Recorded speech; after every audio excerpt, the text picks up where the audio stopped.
do they themselves have a distribution network? And is it that, see, how are you going to reduce your cost? The point is, are you trying to do the supply of the product directly from the manufacturer end to the consumer, or are you going to bring it to your own warehouse and then moving the stocks?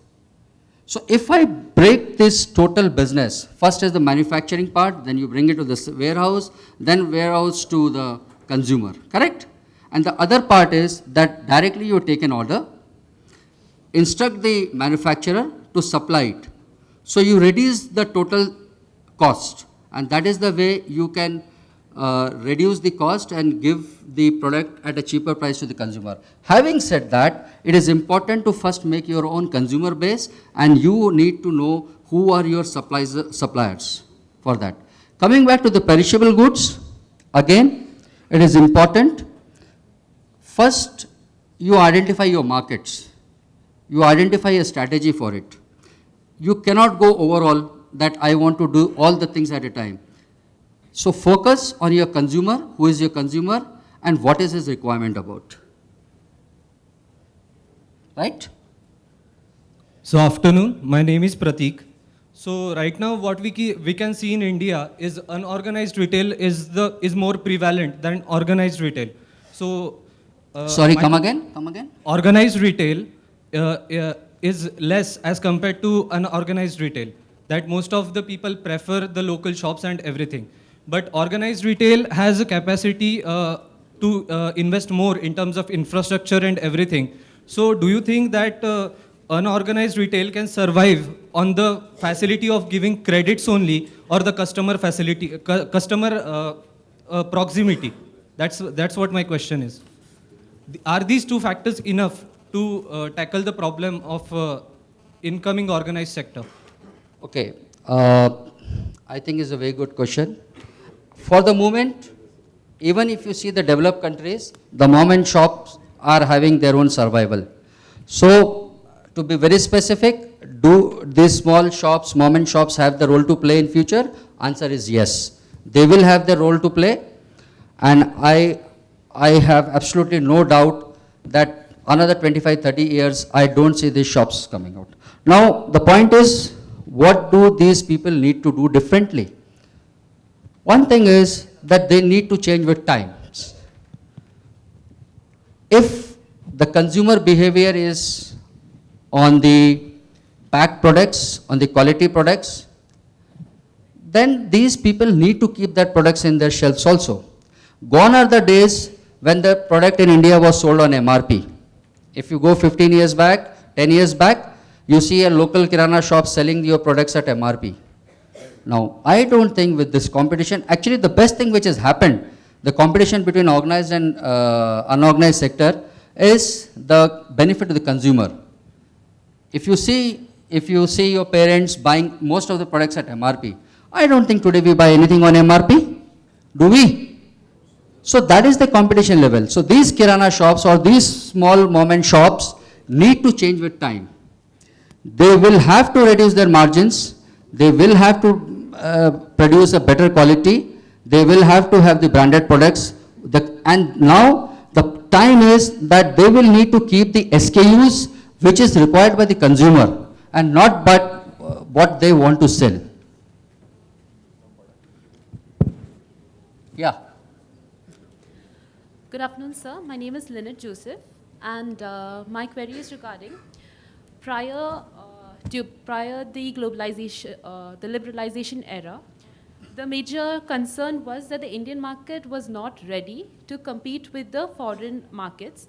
That would affect or hamper their development or growth stage. However, 21 years later, what is it that we still lack, that we still fear to compete with foreign major retail outlets like Walmart? You are talking about the large formats, or you are talking about in general? In general. Okay. See, India always had the basics right with it. If you talk about the labor, we had the cheapest. If you talk about the talent, we had the talent here. The point was that were we improving with the time? For example, quality, packed products, I don't think we were doing now. Now with this, players like Walmart coming, trying to sell their products, the best quality products. Now you see Levi's, you see P&G, you see HUL, most of the companies coming and selling their products, a good quality at a cheaper price. I'm still not able to understand your question. Can you repeat the question, what you said? My question is that before 20 years, we were hesitant to compete with the foreign markets because we still hadn't done much. But what about now? The thing is, scenarios have changed. We have post-liberalization. We are still hesitant, to compete with foreign markets like Walmart. The basic concern was that if we introduce them, many retailers would go cannot be developed. So what is it that we lack?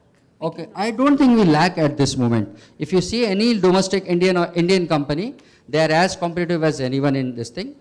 I think the satellite TV, the new communication industry and the technology we are at par with everyone.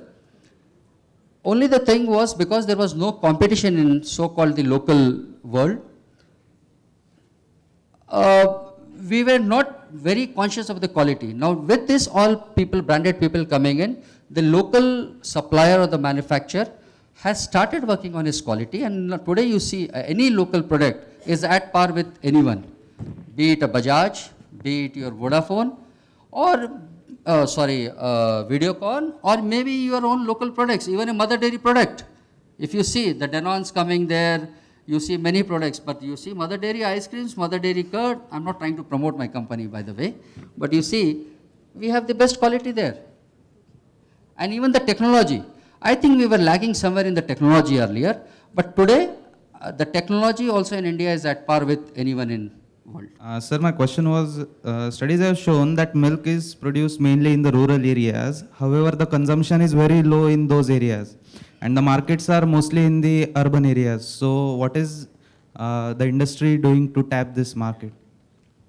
You are saying the rural market for consumption of milk? Yes, sir. So the products are mainly, means the company focuses towards selling those products in only urban areas. So I think that things are changing with time. The point is, because we are not able to tap that market, perhaps we are not able to know the capita consumption or the consumption factor in the rural market. But now myself coming from Mother Dairy, I would say that the consumption of milk or curd, maybe not in the terms of value you can find out, but it is at par with anyone, any of the metro cities or A-class cities. Now, the point what you are trying to say that companies are trying to promote milk and other products in the cities, reason being that they are having the local fresh milk available with them. So there is no point of trying to sell them the packed milk. If you go, if you have visited in the NCR part, you will see that even we have vending machines where we don't sell the packed milk. We just sell the loose milk. We have vending machines. A consumer can come, put a coin, just like a teller machine, whatever the quantity of milk is required, and he can take. So I think the requirement for not selling milk there was because they were already consuming there. So we didn't see a reason of selling there. Hello, sir. Hi. So I want to ask one question. We have seen that the organized retailers like Walmart have been successfully reduced cost to their customers, but the same has not been experienced in case of Indian organized retailers.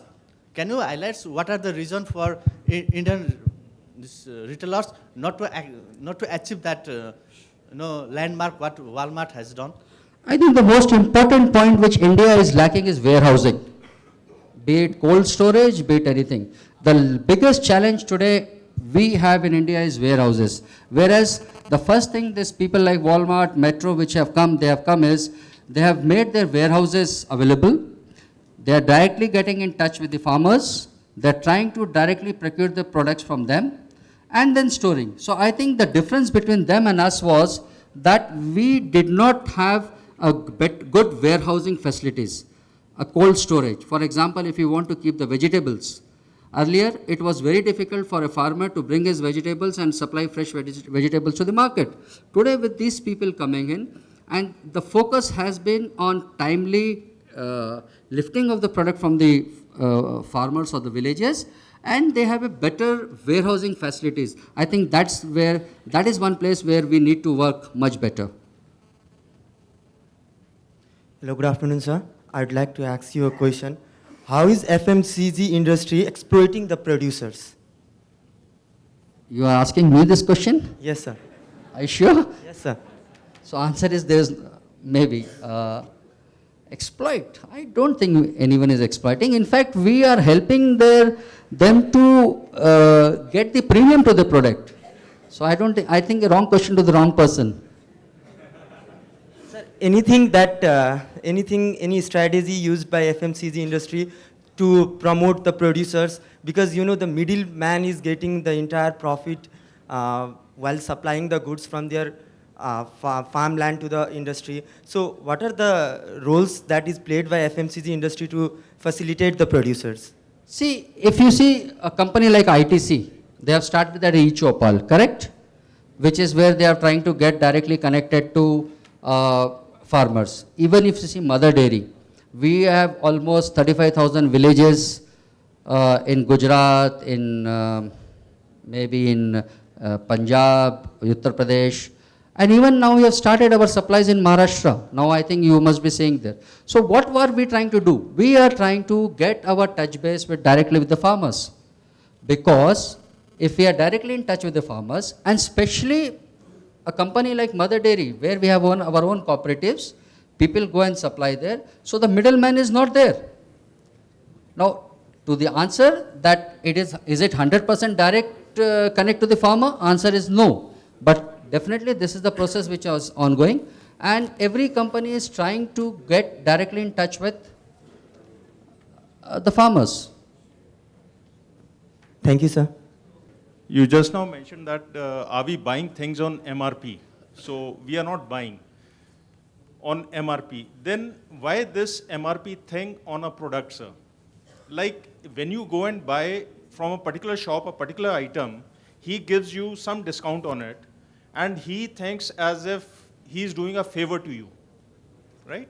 And you go to another shop and he gives you it on MRP. He says it is mentioned out here MRP. So if there is so much of margin, then why this MRP concept? Why not the exact price which is mentioned? Why isn't it the consumers are being taken for a ride, sir? Answer is yes and no. Reason being, India, there are a lot of uncertainties. It's a volatile market, and there are a lot of government decisions to play in.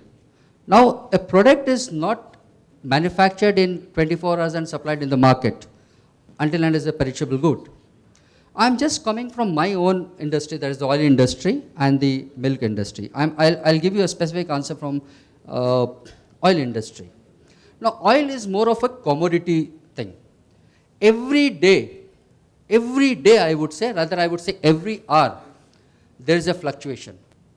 And the fluctuation of the market is not just because of the Indian conditions. It can be that Argentina, there is some problem, Malaysia, there is some problem, and maybe a local, there is a VAT coming in, there is a new government coming in. Recently, yesterday, you must have heard in papers that all of a sudden, the duty structure has changed in India. Now, how do you take control of all these complexities? If I say that I have to reduce my margin, and the product is there, the product available in the shelf life of product is for 6 to 9 months.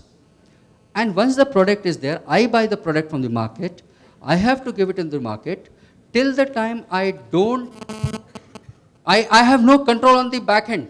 I don't have the control on my commodity prices. So I need to keep that margin. What we do is, if you see, why are these consumer schemes run? The consumer schemes are run so that we don't take consumer for the granted. What we do is, suppose we see that the prices have come down and the MRPs in the markets are high. What we try to do is, we try to run a consumer scheme parallel to it. You must have always seen that iske saath ye mil gaya, ek chota bottle mil gaya. What is this? That is nothing. Just to protect the consumer from buying anything at a higher price. Because if we see that if the markets are going down and consumer is paying really high because of this kirana shop, we try to just influx some or other consumer scheme in the market. So that is the reason I would say, and especially coming from my oil industry, which is almost a commodity price, every day you see a price change. Even that for milk or even this thing. I am not sure what is the quantity of milk I am going to get. So we'll be taking one last question. So, I wanted to know about your strategy regarding probiotic dairy products. Like you are aiming at the high end of the customer pyramid. So, what's your strategy? I mean, in US and Europe, these products are working, but how your strategy is regarding the Indian customer base? For example, McDonald's, they are now making Indian customers used to their products, coming out with those free coupons and all. We are experiencing this thing in Pune from the past 3 months. So how's your strategy regarding that for probiotic dairy products? I would like to skip this right now. I don't have a right answer for this, especially for the probiotic products. So maybe you can mail me and I can give you some answer on this probiotic products.